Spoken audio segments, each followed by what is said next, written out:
धूप रेत के टीलों पर पड़ रही थी। जायद ने अपने माथे से पसीना पोंछा। रेगिस्तान उसके सामने फैला हुआ था, अनंत और निर्दय। उसने नक्शे को कसकर पकड़ा। उसके किनारे घिसे हुए और भूरे थे। शिलालेख एक छिपे हुए नखलिस्तान के बारे में बता रहा था, एक पौराणिक जगह। जायद, एक अनुभवी एक्सप्लोरर, इसके रहस्य की ओर खींचा गया था। हवा गरज रही थी, रेत को छोटे बवंडर में बदल रही थी। जायद ने अपनी आंखों को ढंक लिया। आगे बढ़ते हुए वह अब वापस मुड़ने के लिए बहुत दूर आ गया था। खोज का वादा उसे आगे बढ़ाता रहा।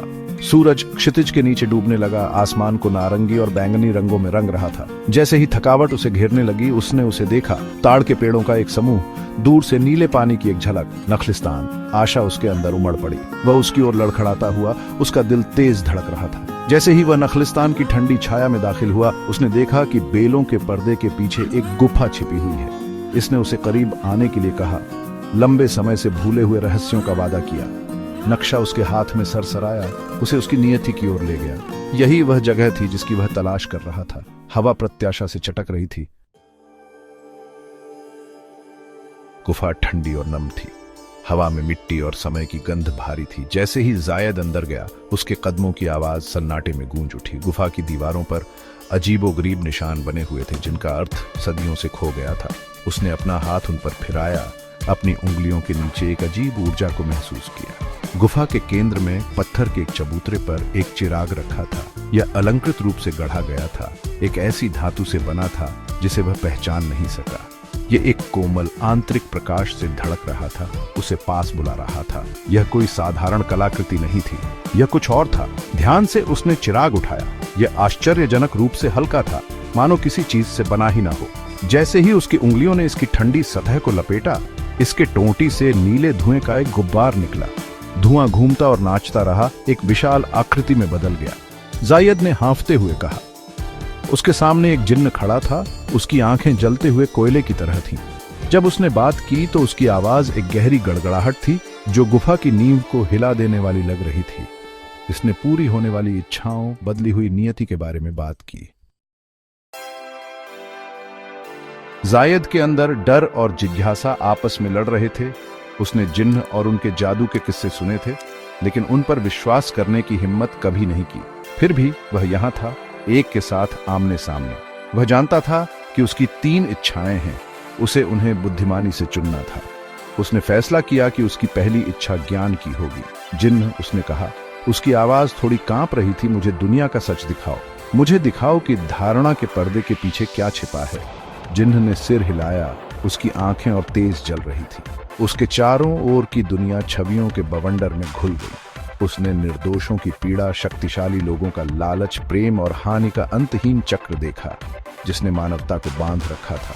यह एक सच्चाई थी जो सुंदर और भयानक दोनों थी, और इसने उसे हिलाकर रख दिया। जब यह खत्म हुआ तो वह अपने घुटनों पर गिर गया, अभिभूत। जिन्न ने उसे दुनिया को वैसा ही दिखाया जैसा वह वास्तव में थी, भ्रम से रहित। यह ज्ञान का बोझ था, ढोने के लिए एक भारी बोझ, लेकिन यह एक उपहार भी था, क्योंकि अब वह दुनिया को स्पष्ट आंखों से देखता था।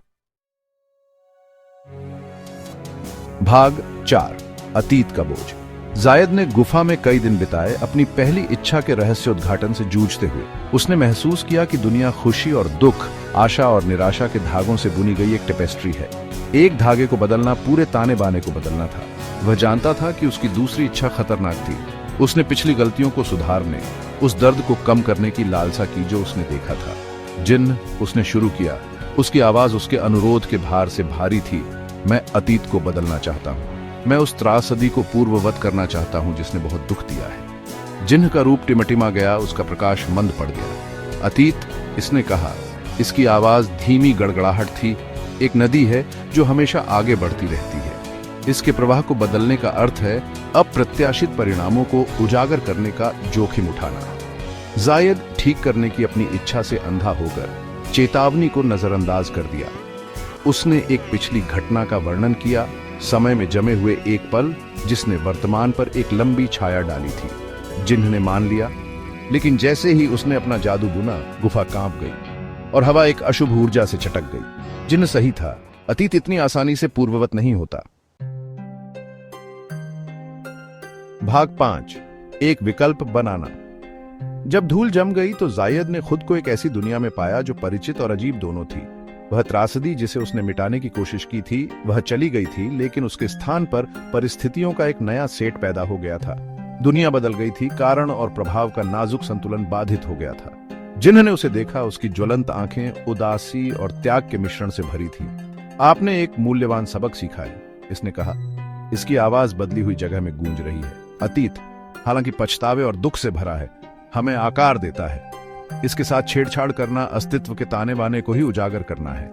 जायद पछतावे से भरा हुआ अपने कार्यों की गंभीरता को समझ गया। वह एक कथित गलत को सुधारने पर इतना केंद्रित था कि वह अपने कार्यों के प्रभाव पर विचार करने में विफल रहा। उसने सीखा था कि सच्ची बुद्धि अतीत को बदलने में नहीं बल्कि उससे सीखने में है। जैसे ही उसने अपनी अंतिम इच्छा पर विचार किया, उसने महसूस किया कि वह सबसे बड़ा उपहार जो दे सकता था वह स्वतंत्रता थी। जिन्हें सदियों से चिराग से बंधा हुआ था उसकी शक्ति विवश थी। अब समय आ गया था कि इसे मुक्त कर दिया जाए। भाग 6, जिन्न का आभार। जिन्न, जायद ने कहा, उसकी आवाज नई समझ से भर गई। मैं तुम्हारी आजादी की कामना करता हूं। तुमने अपना समय पूरा कर लिया है। जाओ और दुनिया को अनबाउंड अनुभव करो, उसके रहस्यों को जानो और अपनी नियति खुद बनाओ। जिन्न ने उसे घूर कर देखा। उसकी ज्वलंत आंखें आश्चर्य से झपक रही थी। एक पल के लिए सन्नाटा छा गया, केवल जायद की अपनी सांसों की आवाज से टूटा। फिर जिन्न के चेहरे पर एक धीमी मुस्कान फैल गई, एक मुस्कान जिसने उसके चेहरे को एक ऐसी खुशी से जगमगा दिया जो जायद ने पहले कभी नहीं देखी थी। गुफा एक अंधी रोशनी से भर गई और जब वह फीकी पड़ गई तो जिन्न चला गया। जायद अकेला खड़ा था, चिराग उसके हाथों में गर्म था। वह गुफा से बाहर आया, धूप में पलकें झपकाता हुआ एक बदला हुआ आदमी। उसने दुनिया के सच का सामना किया था, अतीत के भार से जूझा था और स्वतंत्रता का मूल्य सीखा था। उसने चिराग को देखा, उसकी सतह अब नीरस और बेजान थी। यह अब शक्ति का पात्र नहीं था बल्कि उन सबक की याद दिलाता था जो उसने सीखे थे। उसने इसे अपने बैग में रख लिया, जो उसके असाधारण मुलाकात का एक स्मृति चिन्ह था।